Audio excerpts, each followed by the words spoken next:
Hello and welcome to Retro Americana. I'm your host, Jeremy Scott. All right, like we did last week, we're going to do it again. We're going to stay with the football theme, sort of. That'll be the second half of the show. I got some stuff lined up for you. Up first, we have another one of those great Universal International News clips from 1955. This one's really cool. There's a football game in there as well, but there's a soapbox derby in there. And man, that looks so cool. I mean, to have a soapbox. You know what? We ought to start a soapbox here in Tahlequah. I think we would have some interesting entries.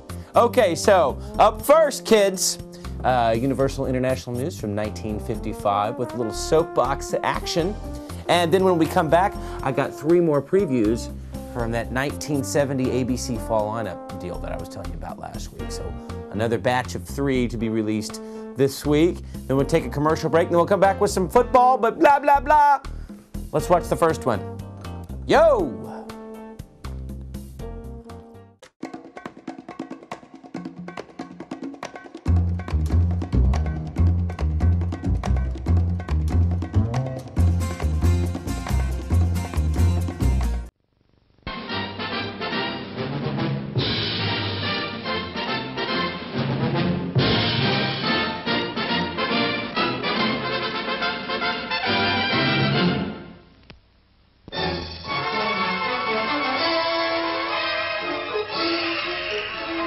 The first major hurricane of the year rips into the coast of the Carolinas, packing winds of more than 100 miles an hour.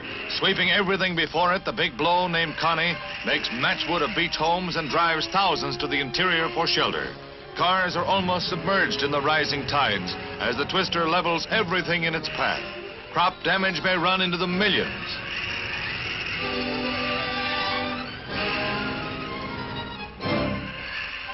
Capricious Connie suddenly veers north and west, heading into the metropolitan areas of big seaboard cities.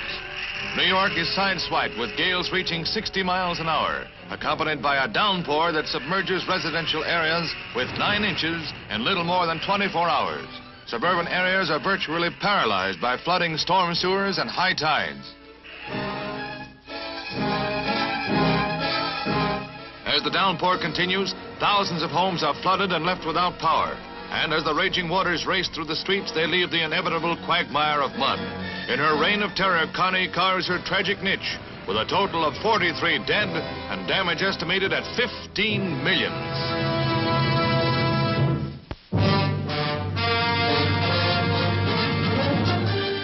In Germany, the 3rd worst disaster in United States Air Force history. Twisted, flattened, flame-charred wreckage is all that remains of 2 flying boxcar transports that crashed in midair and plummeted to earth in flames, carrying 66 aboard to their deaths. The accident occurred during an airborne troop exercise. One plane dropped out of formation with slight engine trouble and, climbing back to position, rammed another. No one escaped. The grim culmination of an instant's miscalculation in midair, flaming death for 66 servicemen. A day of tragedy for American forces in Germany. Week-long demonstrations in South Korea against communist Czech and Polish truce inspectors reach a peak of violence at Incheon, with United States troops holding a firm line against the mob. The demonstrations, in which thousands have taken part, are in support of Syngman Rhee's ultimatum, demanding that the East European Armistice Commission members leave the country. A minimum of violence was used in repelling the mob attacks, but an estimated 44 Americans and over 100 demonstrators were injured. On the 8th day, President Rhee yielded to America's firm support of the armistice agreement, whose terms guarantee the truce inspectors' safety. Korean anger against the Reds continues, but the threat of violence has receded after the attempted use of mob rule to coerce American policy resulted in the use of tear gas by American troops against the people of an ally. This is Homecoming, the end of a saga of imprisonment and torture for 11 American flyers who endured the barbarity of a ruthless enemy for 30 long months. But at Travis Air Force Base, brainwashing is momentarily forgotten as Colonel Arnold is embraced by relatives. There's a tragic homecoming for one member of the group, Daniel Schmidt, whose wife remarried during his imprisonment. Happier is the lot of Major Balmer, still on crutches, surrounded by friends and relatives. Safe at last, but Americans will long remember their inhuman treatment.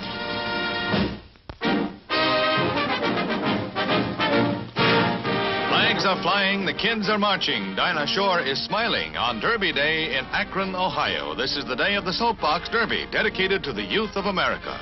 Winners of local contests that come from many states, from Canada and even Germany, to race their homemade speedsters down the 975-foot incline at Derby Downs. First prize is a $5,000 college scholarship, as if they could forget. Ready for the first heat. Gravity provides the power, but youthful skill and enthusiasm does the rest, as heat after heat gets away before the crowds jamming the grandstands. Derby Downs is used only this one day a year, but what a day.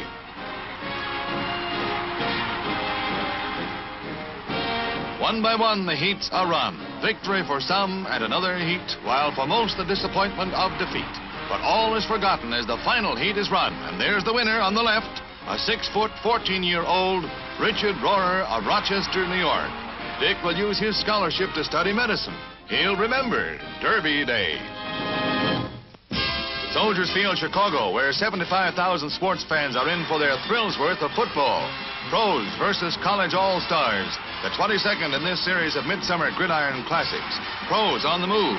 From the one, Radaman of the Cleveland Browns scores to put his team out front. Aerial warfare is waged, Radaman doing the passing, with Lavelli on the receiving end, as the Browns, world champs, again gather momentum. Skirting the all-star flank, Renfro goes 18 yards. That's all it takes for another Brown tally. Trailing by 4, the Collegians get going. Guglielmi tosses to Dupre for a gain of 20 yards. Ralph Guglielmi, Notre Dame passing ace, connects again, this time to Magel of Rice. Keep passing, it works. Guglielmi to Hare in the end zone, and the All-Stars are ahead. But not for long. Passing is a Brown fancy, too. Radaman heaves to Renfro for a gain of 42 big yards.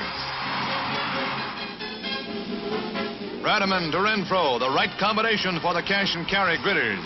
Radaman to Renfro for the TD, and the Browns are out front at halftime. Late in the game, break for the All-Stars. Bettis intercepts, and the college boys are off and running. Off to victory for the first time in 5 years against the pros. Who's passing? Guglielmi of Notre Dame, spotting his man with bullseye precision right in the shadow of the goal line. Mel Triplett bangs across, and the All-Stars win it 30-27.